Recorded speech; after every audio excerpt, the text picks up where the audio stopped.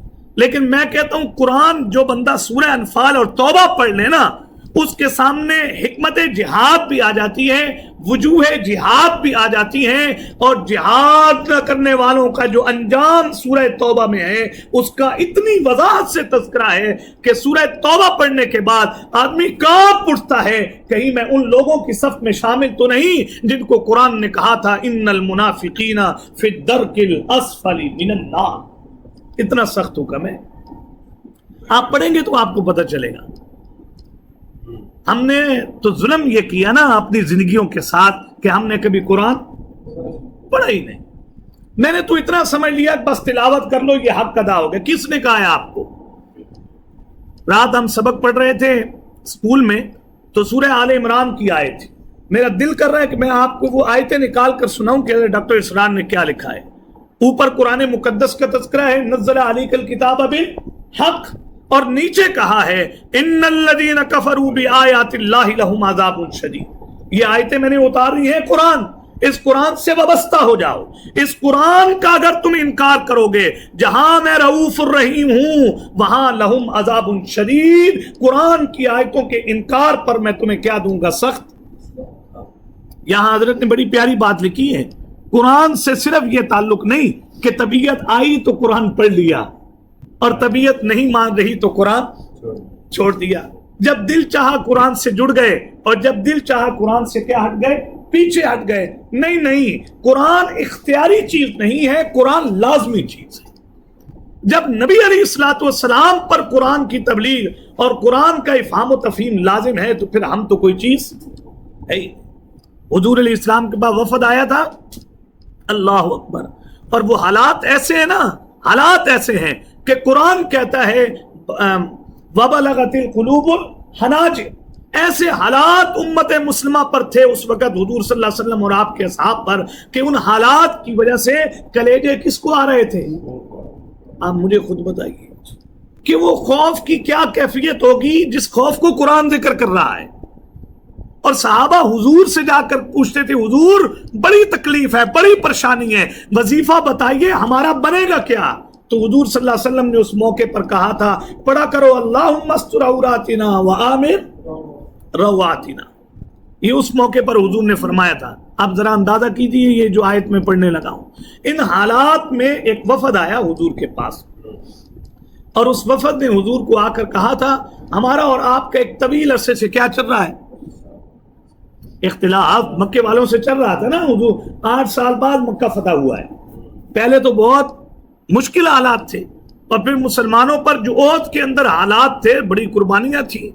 حضور صلی اللہ علیہ وسلم صحابہ کہتے ہیں کبھی نہیں اتنا دیکھا حضور کو روتے ہوئے جتنا آپ کے چچے کے بدن کے جو حالات تھے، حضور ان کو دیکھ کر کیا ہوتے تھے؟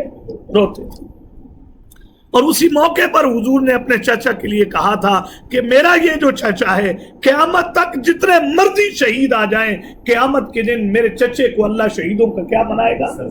سردار بنائے گا۔ اتنے مشکل حالات تھے۔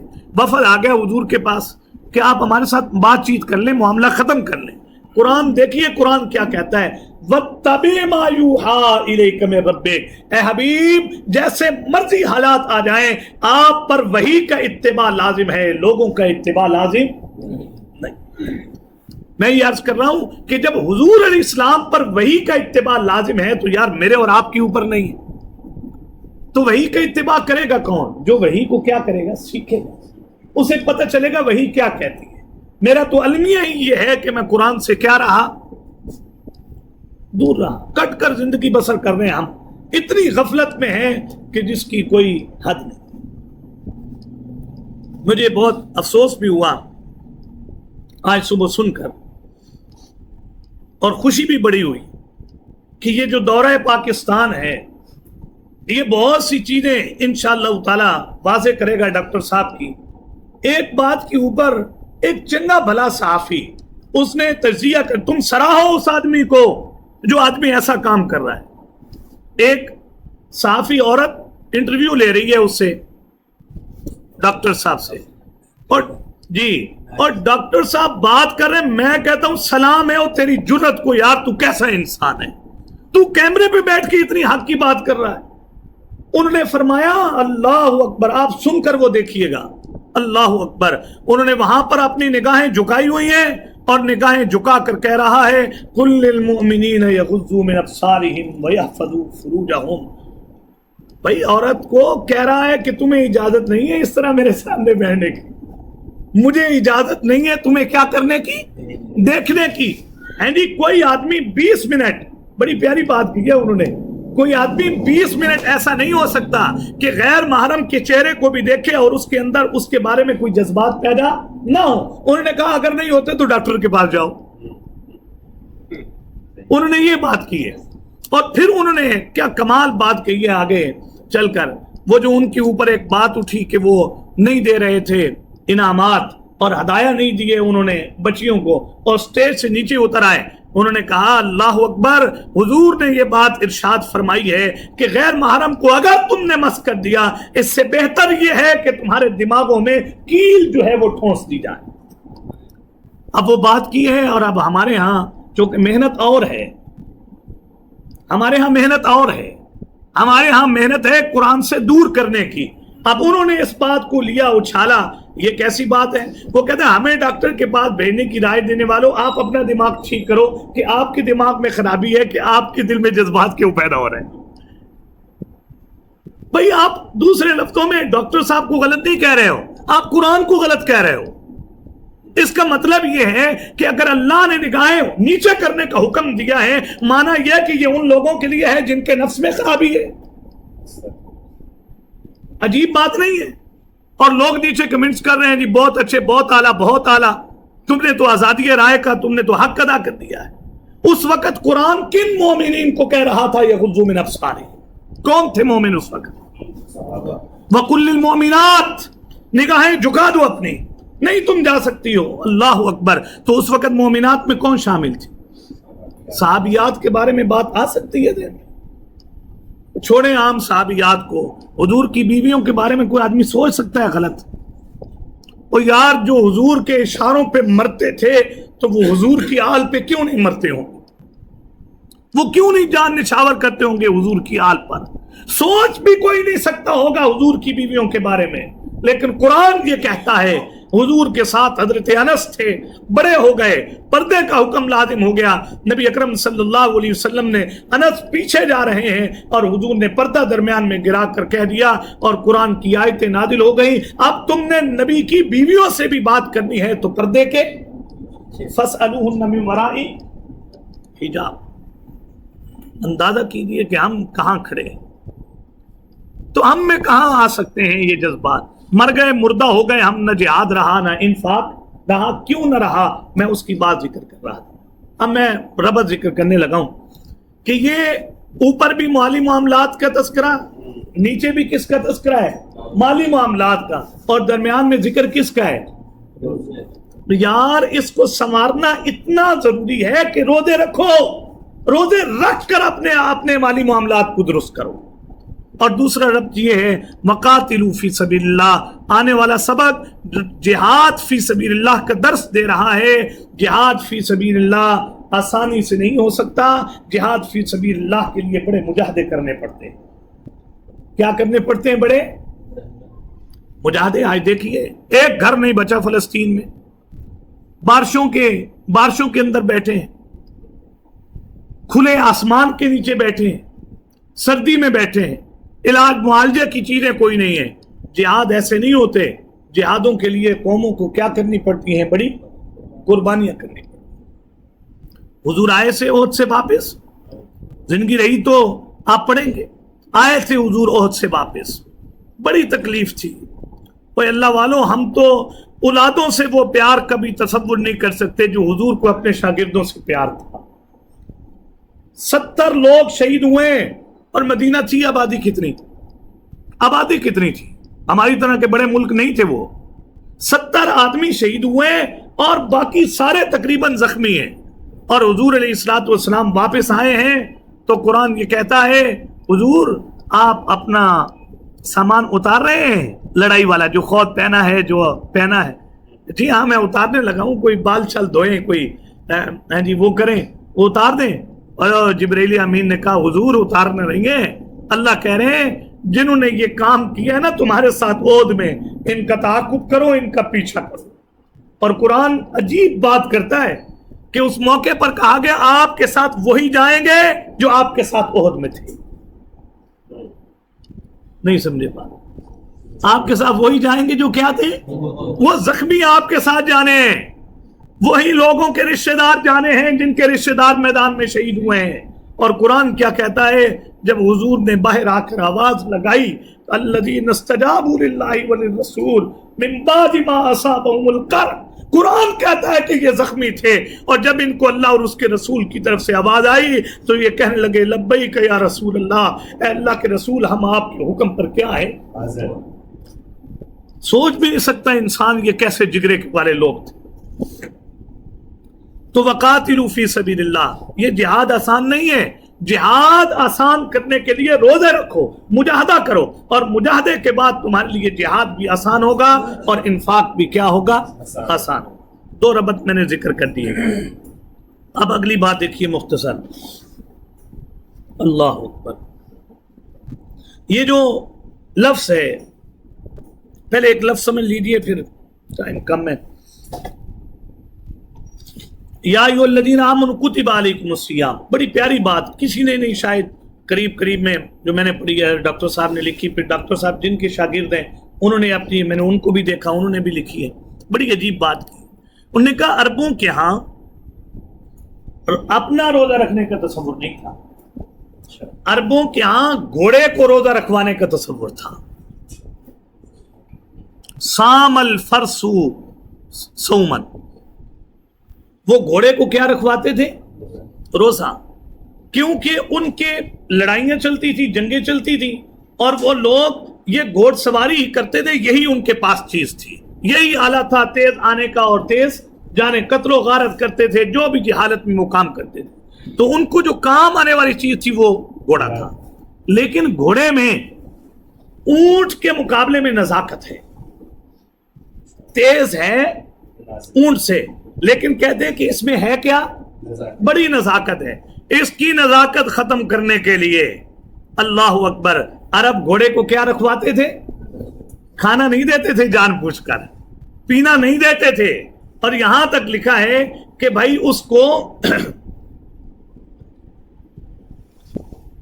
رہ رہا ہوں وہ جو چیز ہے نا دیوار پر اسے باہر پھینک باہر ہاں کوئی چیز پھینک کے باہر جوتے ہی لے لو نا یا کوئی چیز لے اچھا نہیں یہ نہیں آتا مینو بھی ڈر لگا ہے تسی تے شیئر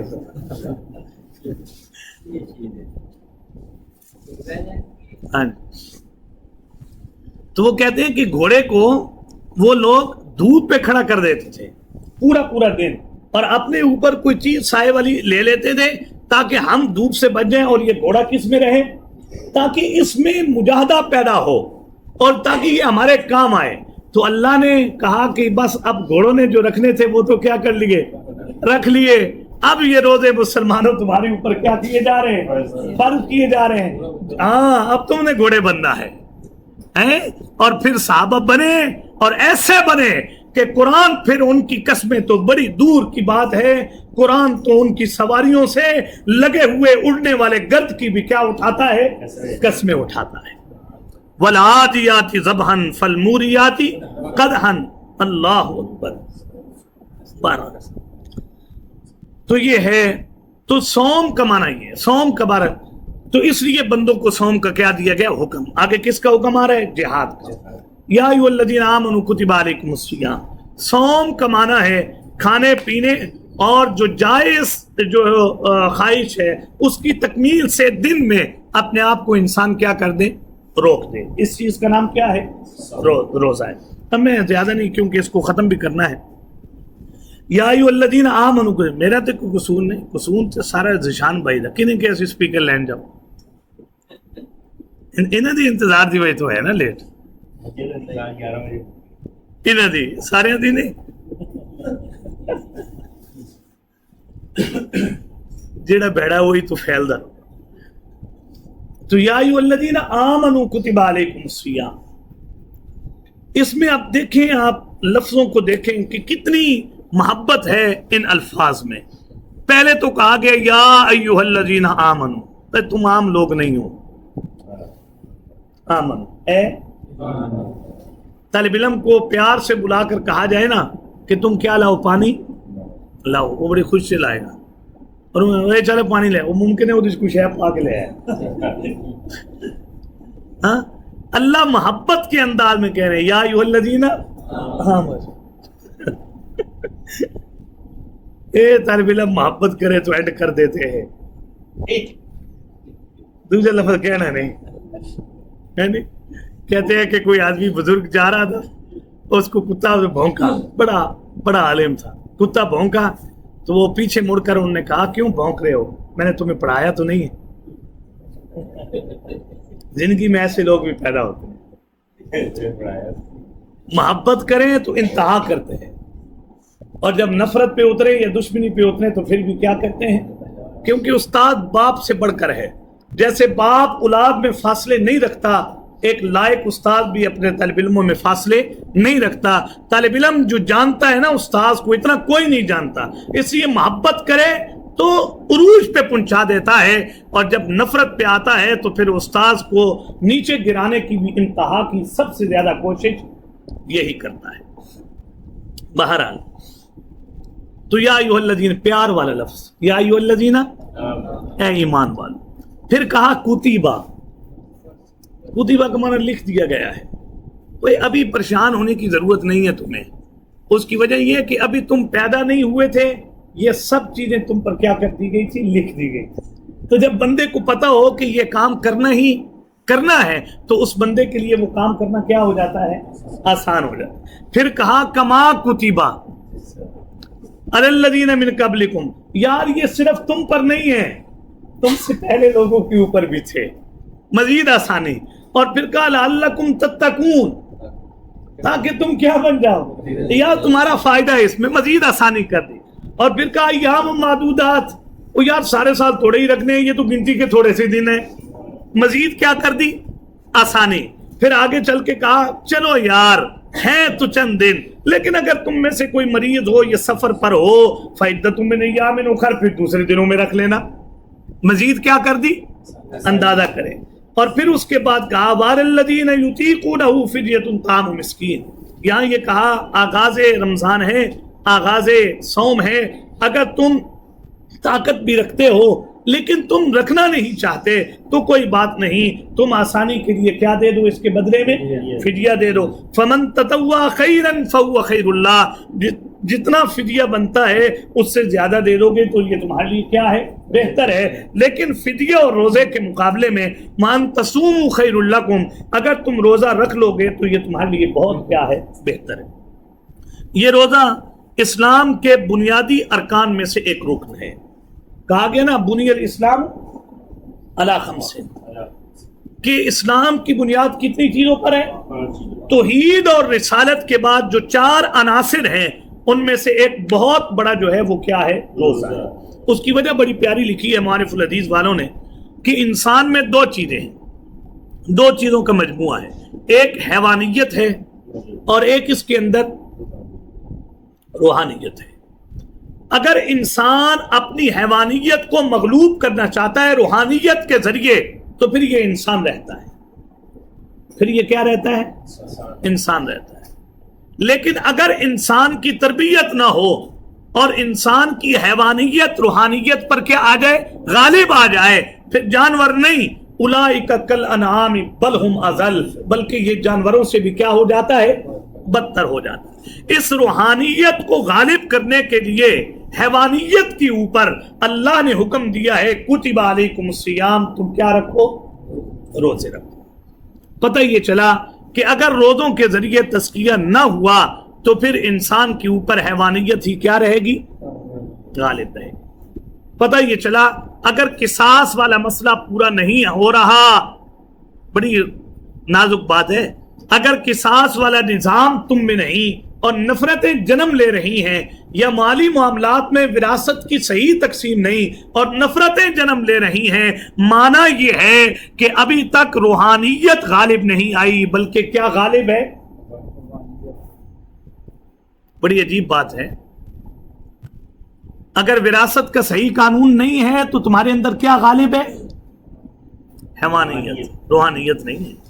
اگر تمہارے ہاں قصاص کا نظام نہیں ہے اور اختلافات جنم لے رہے ہیں، یہ کیوں ہو رہا ہے؟ اس لیے کہ تمہارے اندر روحانیت نہیں ہے، حیوانیت کیا ہے؟ غالب۔ اب دیکھ لیں پھر کہ ہم کس درجے میں۔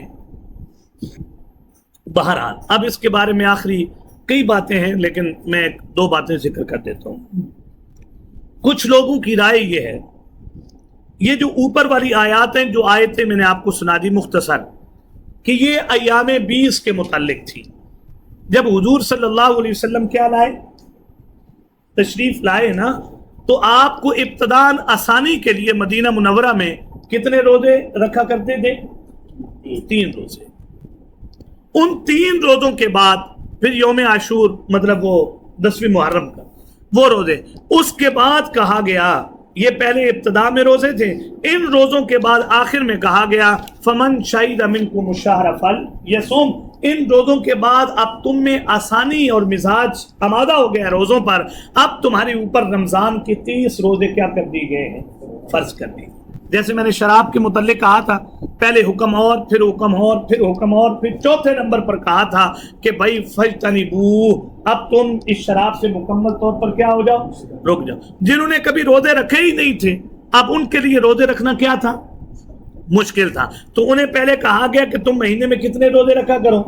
3۔ اب جب وہ عادی بن گئے نفوس، تو پھر بعد میں کہا کہ اب تمہارے اوپر رمضان کے روزے کیا کر دیے گئے؟ فرض۔ ایک مطلب یہ، اس کی دلیل یہ ہے موٹی سی، وہ کہتے ہیں کہ اس میں ایام معدودات کا لفظ ہے۔ کیا لفظ ہے؟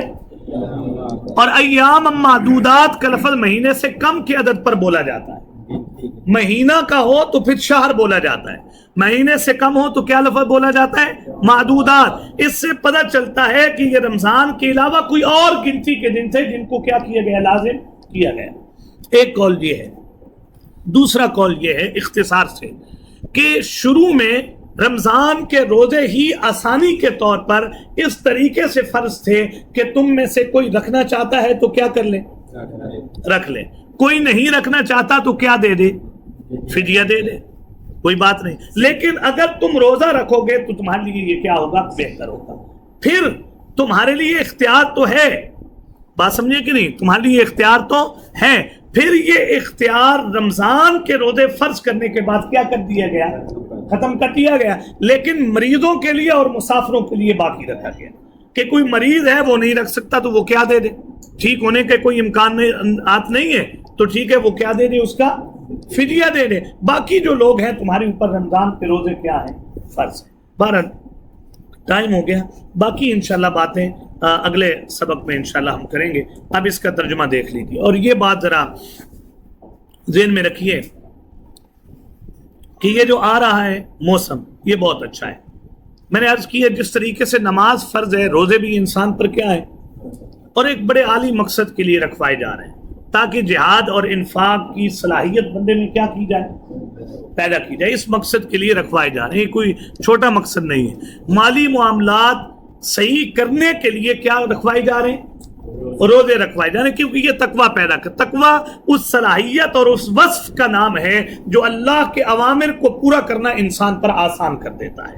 وہ وصف پیدا کرنے کے لیے تمہیں کہا جا رہا ہے کہ تم کیا رکھو، تو یہ کوئی چھوٹا مقصد نہیں ہے، یہ بہت بڑے مقصد کے لیے تمہیں کیا رکھوائے جا رہے ہیں؟ روزے، تاکہ تمہارے نفس کی کیا ہو؟ اصلاح ہو، امور انتظامیہ پر عمل کیا ہو؟ آسان۔ اور جب امور انتظامیہ پر عمل آسان ہوگا تو جہاد بھی آسان اور انفاق بھی کیا ہوگا؟ آسان۔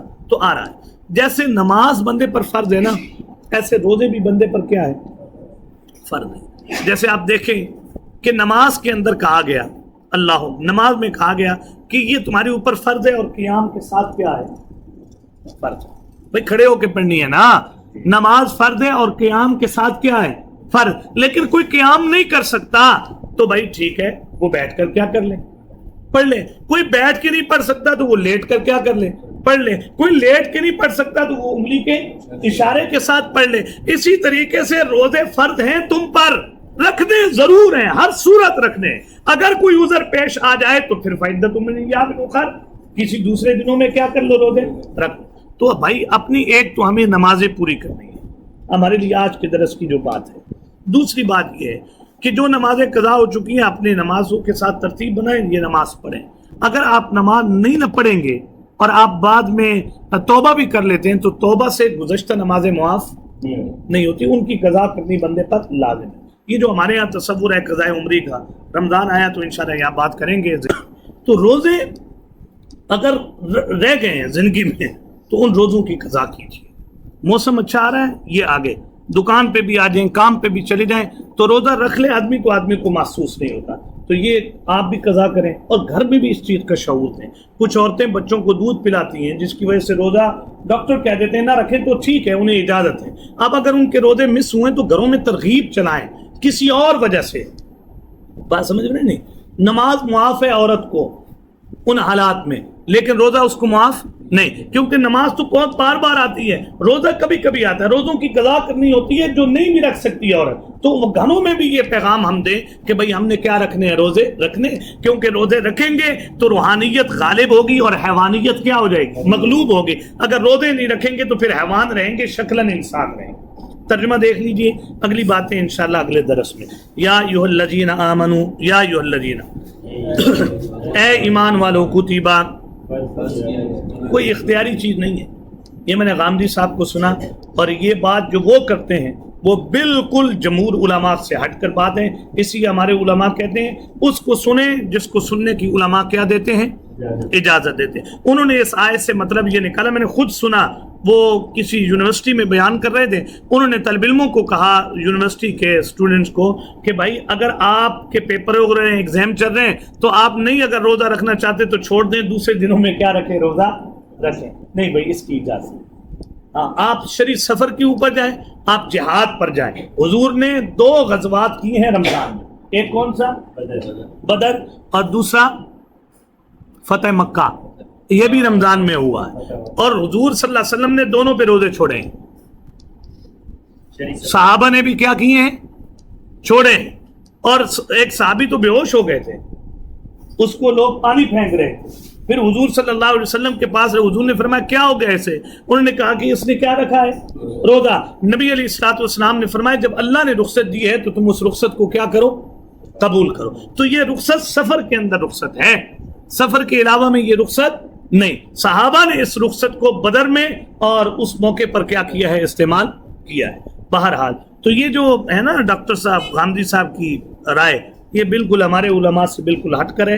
اس لیے یا ایھا الذین آمنوا, ہاں, کتب علیکم, فرض کر دیے گئے تم پر, الصیام, روزے, کما کتبہ, جیسا کہ فرض کر دیے گئے, علی الذین, ان لوگوں پر, من قبلکم, جو تم سے پہلے ہوئے ہیں, لعلکم تتقون, تاکہ تم کیا بنو, متقی. یہ بڑا عجیب, انشاءاللہ اگلے سبق میں کریں گے, لمبی ہو جائے گی بات. ایام معدودات, یہ گنتی کے چند دن ہی تو ہیں.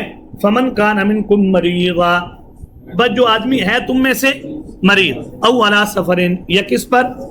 تو اس آیت کے متعلق میں نے بتایا یا ایام بیض یا شروع رمضان میں جو رخصت تھی, یہ 2 آیتیں اس کے متعلق ہیں.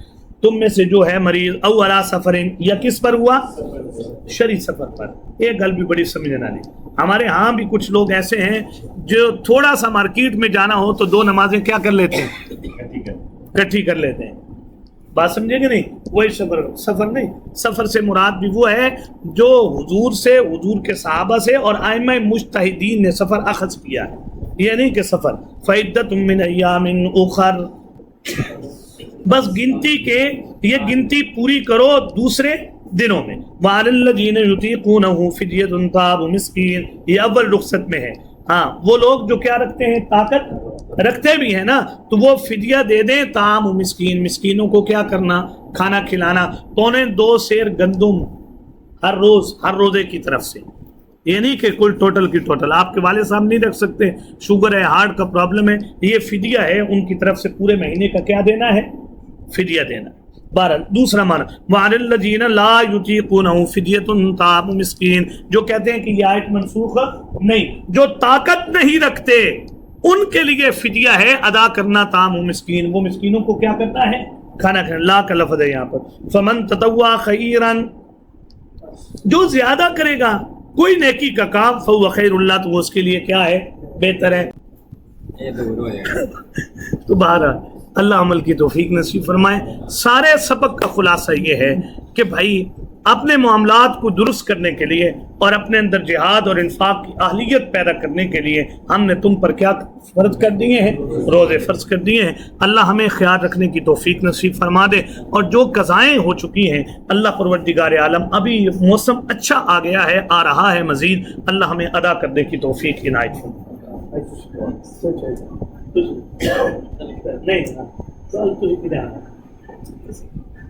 تھانوں کہ ادھر سے ہونا بھی ڈبا آنا ہے، تسی بھی کہاں ہی آئے دعا کرا دو۔